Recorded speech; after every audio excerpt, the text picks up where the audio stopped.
5 years ago, if you told me I'd be sitting in a $50 million penthouse overlooking Central Park, I would have laughed. Back then, I was just Michael Chin, the family disappointment, crouched over a computer in my parents' basement while my older brother David climbed the corporate ladder at Goldman Sachs. Still wasting time with your coding. My father's voice boomed down the basement stairs. Your brother just made junior partner. What have you accomplished today? I minimized my screen, hiding lines of code that would later become the foundation of Nexus Technologies. I'm working on something important, Dad. Important? He descended the stairs, his expensive shoes clicking against each step. You drop out of business school to play with computers. You're 24, living in our basement, while David is already managing millions. I tried to explain about the blockchain technology I was developing, the potential to revolutionize digital security. But he wasn't listening. He never did. That night at dinner, my mother pushed a job listing across the table. David's firm is hiring entry-level analysts. He can put in a good word. I don't want to be an analyst, I said, pushing the paper back. My project is nearly ready for beta testing. I just need a few more months. Months? My father slammed his hand on the table. We've given you years, living here rent-free, eating our food, while you chase some tech fantasy. David smirked over his wine glass.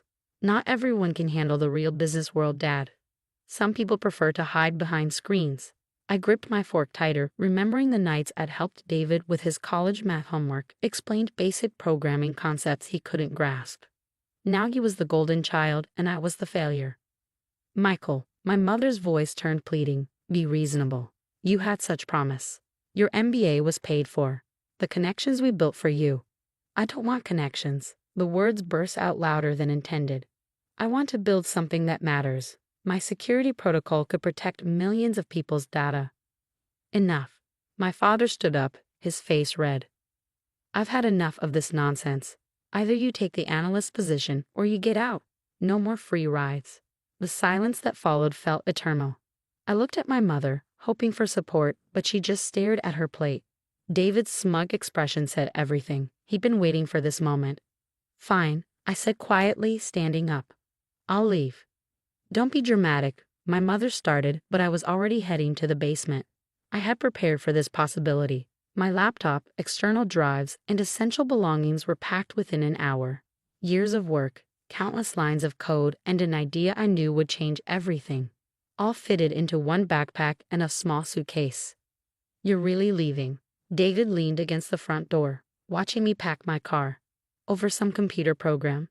It's not just a program, I said, slamming the trunk shut. But you wouldn't understand that. He shrugged. When you fail, and you will fail, don't come crying to me to fix things. That's what big brothers are supposed to do, right?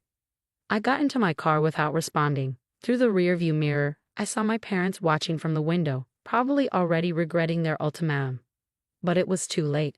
That night, I crashed on my best friend Tom's couch. He was the only person who truly understood what I was building. They kicked you out. Tom handed me a beer, shaking his head. Over Nexus? If they only knew what you're sitting on. I took a long sip. They'll know soon enough. The prototype is almost ready. We just need funding, Tom finished. He worked at a venture capital firm, the same one that had already rejected my proposal twice. Look, I might have a lead. A private investor. She's unconventional, but she gets tech. 2 days later, I met Sarah Winters in a hole-in-the-wall coffee shop. She wore ripped jeans and a faded hoodie, nothing like the suit-clad investors who dismissed my ideas before. Show me, she said simply, opening a battered laptop. For 3 hours, I walked her through the code, explaining how Nexus could revolutionize digital security. She asked sharp questions, spotted potential weaknesses I hadn't considered, and ultimately, I'm in, she said, closing her laptop. 5 million seed funding, 20% equity. I nearly choked on my cold coffee. 5 million. She smiled. I sold my first company for $2 billion last year. 5 million is pocket change if your code does what you say it can. Within a week, I had an office, a real office, not a basement. Tom quit his job to join as CTO, and Sarah's connections brought in top talent from Silicon Valley. The next 18 months were a blur of coding, testing, failing, and rebuilding. I slept on an air mattress in my office, surviving on ramen and coffee. Every time we hit a wall, I thought of my father's dismissive words, David's smug smile, and pushed harder. Then came the breakthrough. Our security protocol didn't just work, it was revolutionary. Major tech companies started calling. Government agencies showed interest. Investors who had ignored us were suddenly desperate to get in. Nexus Technologies' first round of funding raised $100 million. The second round brought in $500 million. But I kept my name out of the press, using Sarah as the public face of the company. The mysterious founder of Nexus became a topic of speculation in tech circles. But few connected it to the quiet coder who'd been kicked out of his parents' basement. I bought the penthouse because Sarah insisted I needed a proper home. But I rarely spent time there. The office was my real home, where I continued refining the technology that would eventually make Nexus a household name. One morning, Tom burst into my office, his face pale. "Michael, you need to see this." He handed me his tablet. On the screen was a news article. Goldman Sachs suffers major data breach, millions of client records exposed. And below that, David Chen, junior partner, under investigation for security protocol failures. My brother, the golden child, had ignored warnings about outdated security systems, leading to one of the largest data breaches in banking history. As I read the article, my phone buzzed. A text from my mother, the first contact in 5 years.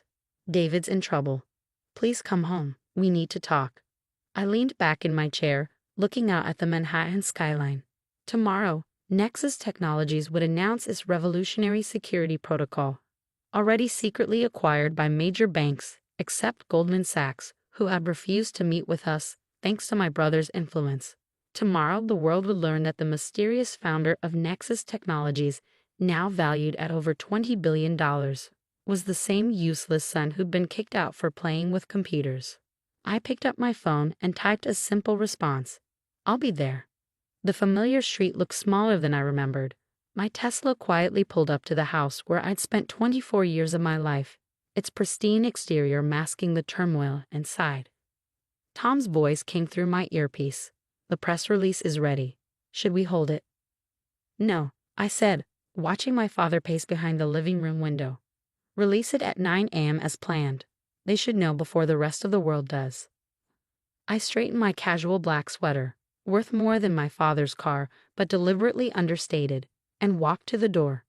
Before I could knock, it swung open. "Michael." My mother pulled me into a desperate hug.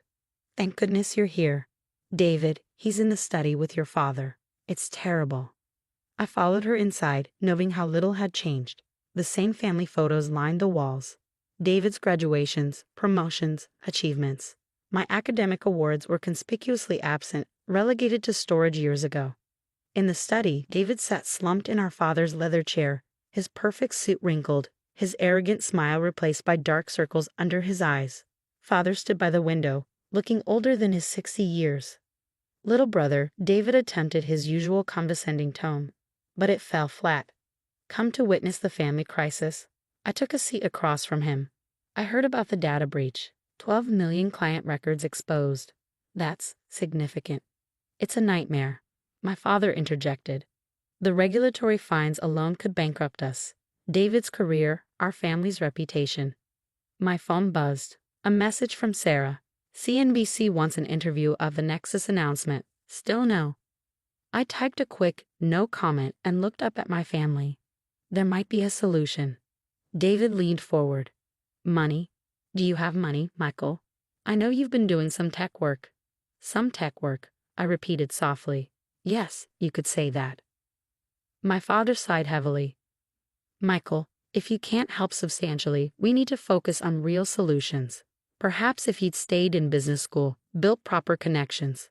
The grandfather clock in the hall chimed 9 times. Right on schedule, all our phones buzzed simultaneously. David checked his screen first. His face went white. "Nexus Technologies REVEAO's FOUNDER and UNC's Revolutionary Security Protocol." Michael CHEN. "The BOLIO behind TC Gage's most mysterious empire." Nen XUSFOUNDERS NE to worth estimated at $15 billion. My father grabbed David's phone, his hands shaking as he read. My mother let out a small gasp. This is impossible, David stammered. You're the useless son. I finished. The one wasting time with computers in the basement. Yes, that's me. Also the founder and CEO of Nexus Technologies. My father sank into a chair. 15 billion? 20 actually, after this morning's market opening. I pulled out my laptop. Would you like to see what I was working on in that basement? For the next 30 minutes, I walked them through the same presentation I'd given Sarah years ago. But this time, instead of ripped jeans and a hoodie, I wore a designer sweater. Instead of begging for investment, I was offering salvation. Nexus's security protocol could have prevented Goldman's data breach, I explained. We tried to sell it to them 6 months ago, but someone. I looked at David, convinced the board not to waste time with an unknown startup. David's face crumpled. I didn't know, I never thought, that your useless little brother could build something worthwhile. My mother touched my arm gently. Michael, we were wrong. So terribly wrong. Can you ever forgive us? I stood up, walking to the window where I'd once watched them celebrate David's successes. Forgiveness isn't the issue. Trust is. For 5 years, you never tried to contact me. Never wondered if I might succeed. You chose your version of success over your son. We can fix this, my father said quickly. As a family, your company, your connections, we could work together. No, the word fell like a stone in a quiet room. I didn't come here to merge our worlds. I came to give you a choice. I opened my briefcase and pulled out 3 documents. Option 1, Nexus provides Goldman Sachs with our security protocol at market rate, around $300 million. David keeps his job, albeit demoted. The family reputation survives. They leaned forward eagerly, but I held up my hand. Option 2, I purchased controlling interest in a firm through a hostile takeover, which my team has already prepared. I'll protect the clients, but the Chen family loses everything. You wouldn't, David whispered. The same way you wouldn't sabotage my investor meetings, spread rumors about my company. I have the emails, David. My father stood up, straightening his shoulders. You're bluffing. Even with your money, the board would never. 6 board members are already committed. I cut in. I've spent 5 years building relationships while you were dismissing me as a failure. Funny how that works. The room fell silent except for the gentle hum of my laptop. On the screen, Nexus's stock price climbed higher by the minute. Why are you doing this? My mother asked softly. Because success isn't just about money. It's about integrity. Values. Things this family forgot long ago. I stood up, gathering my belongings. You have until midnight to decide. My lawyers will be waiting. David jumped up. Wait. We're still family. You can't just. Family? I turned back. Family supports each other. Family believes in each other. You were never my family. You were my critics, my doubters, my obstacles. The people who believed in me? They're my family now. As if on cue, my phone rang, Sarah's face lighting up the screen. The markets are going crazy. We need you back at the office. I'll be there soon. I looked at my blood relatives one last time. Midnight. Choose wisely. Walking out of that house felt different than it had 5 years ago. Back then, I'd been angry, hurt, desperate to prove myself. Now I felt only calm certainty. My phone buzzed again. A text from Tom. They're calling about the decision already. What should I tell them? I looked back at the house, remembering years of dismissal and doubt. Tell them the truth. The most powerful force in the world isn't money or technology. It's the determination of someone who refuses to be what others say they are. At midnight, the decision arrived by courier. They'd chosen option 1, survival over pride. Smart choice. The next morning, as I signed the contracts in my office overlooking Manhattan, Sarah brought me coffee in a familiar chipped mug. The same one I used in my parents' basement. Keeping this as a reminder? She asked. I smiled, running my finger over the crack. No, as a testament to everyone who believes they can't succeed because someone told them they're nothing. Sometimes the basement is just the beginning. Across the city, my parents watched their son on CNBC, explaining how Nexus Technologies would revolutionize digital security. My mother cried. My father stared in silence. David probably turned off the TV. But I wasn't watching. I was in my lab, working on the next breakthrough. Because success isn't about proving others wrong.